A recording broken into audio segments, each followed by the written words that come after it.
मसीह यीशु के बाबरकत और फ़तेहमंद नाम में आप सबकी सलामती हो।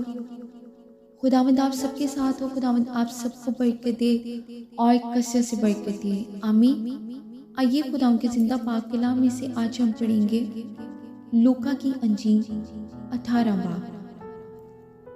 फिर उसने इस गर्ज से कि हर वक्त दुआ करते रहना और हिम्मत ना हारना चाहिए, उनसे ये तमसील कही कि किसी शहर में एक काजी था।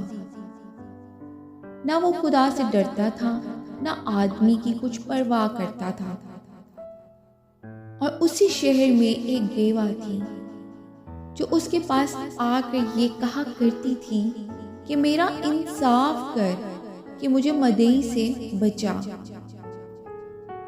उसने कुछ अरसा तक तो ना चाहा, लेकिन आखिर उसने अपने जी में कहा कि गो मैं ना खुदा से डरता और ना आदमी की कुछ परवाह करता हूँ, तो भी इसलिए कि ये बेवा मुझे सताती है मैं इसका इंसाफ करूँगा।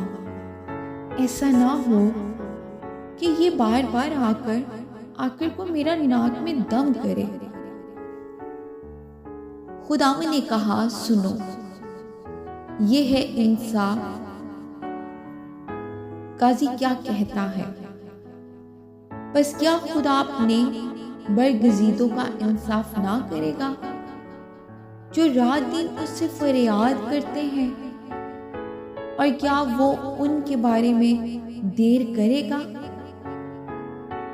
मैं तुमसे कहता हूं कि वो जल्द उनका इंसाफ करेगा। तो भी जब इब्ने आदम आएगा तो क्या जमीन पर ईमान पाएगा? आमीन। खुदावंद के जिंदा पाक कलाम के पढ़े और सुने जाने में उसकी बरकत हो। खुदावंद का शुक्र हो।